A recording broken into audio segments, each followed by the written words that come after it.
அஸ்ஸலாமு அலைக்கும் ரஹமத்துல்லாஹி வபரகாத்துஹு. அல்ஹம்துலில்லாஹ். இன்றைக்கு நமக்கு ஒடுக்கத்து புதனாக இருக்குது. அதாவது சஃபர் மாதத்தினுடைய கடைசி புதன்கிழமை. இந்த நாளில் தான் லட்சக்கணக்கான தீமைகள், லட்சக்கணக்கான சோதனைகள் இறங்குது, நோய்கள் இறங்குது அப்படின்னு சொல்லப்படுது. எனவே இந்த நாளில் நம்ம எல்லோருமே பாதுகாப்பு தேடிக்கொள்ளக்கூடிய அமல்களை தேடி பிடிச்சு செய்யணும். இந்த நாளில் செய்யக்கூடிய 2 அமல்களை நான் ஏற்கனவே போட்டிருக்கேன். இன்ஷா அல்லாஹ் பார்க்காதவங்க யாராவது இருந்தீங்க அப்படின்னா அந்த வீடியோ போய் முதல்ல பார்த்துட்டு அதன்படி நீங்கள் அமலை முடிச்சுக்கோங்க. இப்போ நம்ம பார்க்க போகிறது ஒடுக்கத்து புதனில் நம்ம எல்லோருமே தொழ வேண்டிய ஒரு தொழுகை. இன்றைக்கு இந்த தொழுகையை தொழுவதின் காரணமாகவும் நமக்கும் நம்முடைய குடும்பத்திற்கும் எந்த விதமான தீங்குகளும் சோதனைகளும் வராமல் அல்லாஹாலா நம்மளை பாதுகாப்பான். அது மட்டும் இல்லை, இந்த தொழுகை இன்றைக்கு தொழக்கூடியவங்களுக்கு அல்லாஹாலா வருடம் முழுவதும் எந்த விதமான கஷ்டமோ கவலையோ கடனோ கொடுக்க மாட்டான். எந்த விதமான நோய் கூட இருக்காது. இன்னும் இந்த வருடத்தில் அல்லாஹாலா உங்களுக்கு செல்வத்தில் பரக்கத்தை ஏற்படுத்துவான். உங்களுடைய தொழில்களில், வியாபாரத்தில், வருமானத்தில் எல்லாவற்றிலும் அல்லாஹாலா பரக்கத்தை நிரப்புவான். இன்னும் குடும்பத்தில் சந்தோஷம், அமைதி, நிம்மதி, ஆரோக்கியம் அப்படின்னு ரொம்ப சந்தோஷமாக போகும். ரொம்ப ராகத்தாக இருக்கும் உங்களோட வாழ்க்கை. இதைத்தானே நம்ம எல்லோருமே விரும்புகிறோம். அது மட்டுமல்ல, நம்ம தேடக்கூடிய, இன்னும் நாம் விரும்பக்கூடிய, அல்லாஹ்விடத்தில் கேட்கக்கூடிய அத்தனை துஆக்களுக்கும் அல்லாஹ்தஆலா பதில் கொடுக்குறான். இன்றைக்கு லட்சக்கணக்கான தீமைகள் இறங்கக்கூடிய ஒரு நாளாக இருக்குது. அதோடு சேர்த்து இன்றைக்கு அமல் செய்யக்கூடியவங்களுக்கு லட்சக்கணக்கான நன்மைகள் கிடைக்கக்கூடிய ஒரு நாளாகவும் இருக்குது. அதனால் இந்த வருஷத்தில் இதுவரை காணாத அளவு பெருவாழ்க்கை வாழணும், நம்ம நினச்சதெல்லாம் நடக்கணும், நம்ம மனசுக்கு பிடிச்சதெல்லாம் கிடைக்கணும் அப்படின்னு நினச்சிங்க அப்படின்னா இந்த ஒரு தொழுகையை இன்றைக்கு விட்டுறாதீங்க. கண்டிப்பாக இந்த ஒரு தொழுகை உங்களோட வாழ்க்கையில் மிகப்பெரிய ஒரு மாற்றத்தை ஏற்படுத்தும். இப்போ அந்த தொழுகையை எப்படி தொழுகணும், என்ன ஓதி தொழுகணும் அப்படிங்கிறத நம்ம பார்க்கலாம். இந்த தொழுகையை முடிச்சுட்டு நம்ம ஒரு சிறந்த ஒரு துவா இருக்குது, ஒடுக்கத்து புதனில் ஓதக்கூடிய துவா. அந்த துவாவையும் நான் உங்களுக்கு ஓதி காட்டுறேன், அதையும் ஒரு முறை ஓதிக்கோங்க. இன்னும் இந்த தொழுகையை லுஹருக்குள்ளே நீங்கள் தொழுது முடிச்சிட்டிங்க அப்படின்னா சிறந்தது அப்படின்னு சொல்லப்படுது. இன்னும் இந்த பதிவை லேட்டாக தான் பார்க்குறீங்க அப்படின்னா ஒன்றும் பிரச்சனை இல்லை, இதை மக்ரிபுக்கு நீங்கள் செய்யுங்க. ஏன்னா மக்ரிபில் தான் லட்சக்கணக்கான தீமைகள் இறங்குது அப்படின்னு சொல்லப்படுது. எனவே நீங்கள் மக்ரிபில் கூட நீங்கள் செய்யுங்க. இல்லை நேரம் தாண்டி போயிடுச்சு, இஷாவில் தான் நாங்கள் இந்த பதிவை பார்க்குறோம் அப்படின்னா இஷாவிலையாவது நீங்கள் இந்த தொழுகையை முடிச்சுக்கோங்க.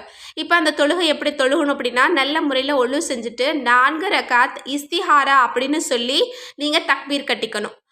முதல் ரக்காத்தில் சூரா ஃபாத்திஹாவுக்கு பின்னாடி சூரா கௌசர் 17 முறை, சூரா இஹ்லாஸ் 5 முறை, சூரா ஃபலக் 1 முறை, சூரா நாஸ் 1 முறை.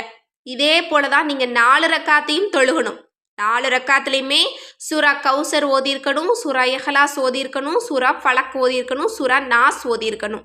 இந்த சூறாக்களை எல்லாம் ஓதி முடிச்சுட்டு நீங்கள் 4 ரக்காத்தையும் நிறைவு செய்த பிறகு நீங்கள் சலவாத்து 10 முறை ஓதணும். நீங்கள் எந்த சலவாத்து வேணும்னாலும் ஓதிக்கலாம், அது உங்களுடைய விருப்பம்தான். சலவாத்தை 10 முறை ஓதிட்டு இந்த ஒரு சிறந்த துஆவை ஒரு முறை நீங்கள் கேட்டுக்கோங்க.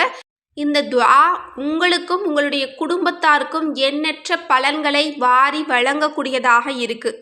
இந்த ஒரு துஆவை நீங்கள் இன்றைக்கு கேட்குறதின் காரணமாக வருஷம் முழுக்க உங்களுடைய குடும்பத்தில் அல்லாஹ்தஆலா சந்தோஷத்தை கொடுக்குறான், எல்லாமே பாசிட்டிவாக நடக்கும் அப்படின்னா கண்டிப்பாக நம்ம ஏன் இதை ஓதாமல் இருக்கணும்? நிச்சயமாக ஓதிக்கலாம்.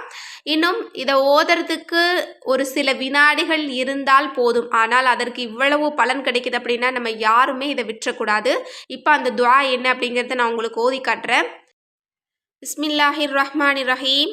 அல்லாஹும்ம யா ஷதீதல் குவா யா ஷதீதல் மிஹாலி யா அசீசுன் தல்லத் லி இஸ்ஸதிக ஜமீஉ ஹல்கிக இக்ஃபினி மின் ஜமீஇ ஹல்கிக யா முஹ்சினு யா முஜ்மிலு யா முத்தஃபல்லிலு யா முன்இமு யா முகர்ரிமு யா மல் லா இலாஹ இல்லா அன்த பிரஹ்மதிக யா ரஹமர் ராஹிமீன். அல்லாஹும்ம பிசிர்ரில் ஹசனி வ அஹீஹி வ ஜத்திஹி வ அபீஹி வ உம்மிஹி வ பனீஹி இக்ஃபினி யாதல் ஜலாலி வல் இக்ராம். மிகச்சிறப்பான ஒரு துஆ. இந்த ஒரு துஆவை அரபி தெரியாதவங்களுக்காக நான் தமிழில் எழுதி ஃபஸ்ட்டு கமெண்டில் நான் உங்களுக்கு கொடுத்துட்றேன். இன்ஷா அல்லாஹ் எல்லோருமே இதை பார்த்து இன்றைக்கு நீங்கள் ஓதி முடிச்சுட்டு அல்லாஹ்விடத்தால உங்களுக்கு தேவையானதை நீங்கள் கேட்டுக்கோங்க. அது மட்டுமல்ல, நீங்கள் இவ்வளவு காலம் அனுபவித்த துன்பத்திலிருந்து நீங்கள் விடுதலையை கேட்டுக்கோங்க. யாரெல்லாம் பிறந்ததுலேருந்து நான் இந்த நோயோடு இருக்கேன், பிறந்ததுலேருந்து இந்த கஷ்டத்தை பார்க்குறேன், பிறந்ததுலேருந்து இந்த அன்பு எனக்கு கிடைக்கல, பிறந்ததுலேருந்து இந்த கடனை பார்க்குறேன்.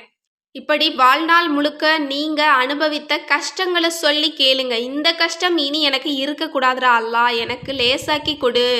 இனி நான் வாழக்கூடிய வாழ்க்கை எனக்கு அதிர்ஷ்டமானதா இருக்கணும், நிம்மதியானதா இருக்கணும், நான் விரும்பக்கூடிய மாதிரி இருக்கணும், பரக்கத்தா இருக்கணும், செல்வாக்கோட வாழணும், மரியாதையோட வாழணும், அன்பா வாழணும், எல்லாரும் என்னை விரும்பணும் அப்படிங்கிற மாதிரி ஒரு துஆவை கேட்டுக்கோங்க. கண்டிப்பா அல்லாஹ் தஆலா இந்த ஒரு தொழுகையின் மூலமாக, இந்த ஒரு துஆவின் மூலமாக உங்களுடைய வாழ்க்கையை அல்லாஹ் தஆலா உயர்த்தலாம். அது மட்டுமல்ல, உங்களுடைய துன்பங்களை அல்லாஹ் தஆலா நீக்கலாம்.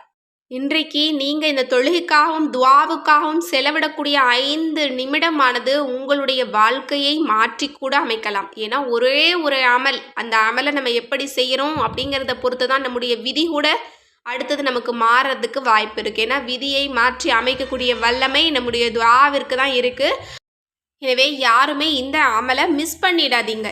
இந்த அமல் உங்களோட கண்ணில் பட்டாலே போதும், உங்களுடைய துன்பங்கள் தீரப்போகுதுன்னு அர்த்தம், உங்களுக்கு தேவையானது கிடைக்க போகுதுன்னு அர்த்தம்.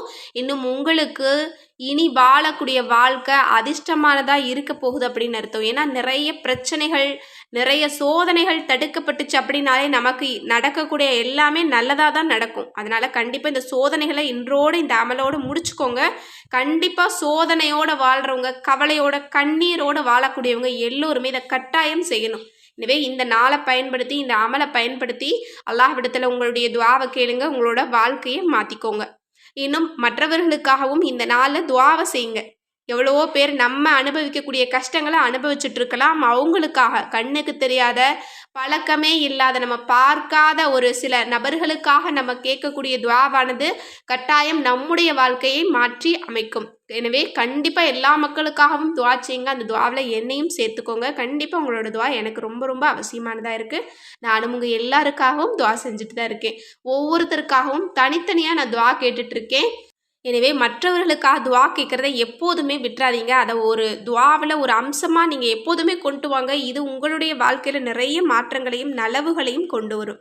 எனவே இன்ஷா அல்லாஹ் இன்றைக்கு இந்த சிறந்த ஒடுக்கத்து புதனில் செய்யக்கூடிய அமலை செய்து இதனுடைய சிறப்பையும் பலனையும் அடைந்து கொள்ள எல்லாம் வல்ல அல்லாஹ் தஆலா நம் அனைவருக்கும் நற்கிருபை செய்வானாக.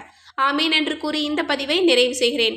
மேலும் இந்த பதிவு உங்களுக்கு யூஸ்ஃபுல்லாக இருந்துச்சு அப்படின்னு நினச்சிங்கன்னா யோசிக்காமல் மற்றவர்களுக்கு ஷேர் பண்ணுங்கள். கண்டிப்பாக அதற்கு காரணமாக கூட உங்களுடைய வாழ்க்கையில் நிறைய நலவுகள் வர்றதுக்கு வாய்ப்பு இருக்குது. அல்லாஹ் தஆலா கட்டாயம் உங்களுக்கு நன்மையை அதிகப்படுத்துவான். மேலும் நம்ம சேனலை சப்ஸ்கிரைப் பண்ணாமல் பார்த்துட்டு இருந்தீங்க அப்படின்னா இப்போவே சப்ஸ்கிரைப் பண்ணி லைக் பண்ணிக்கோங்க. அஸ்ஸலாமு அலைக்கும் ரஹ்மத்துல்லாஹி வபரகாத்துஹு.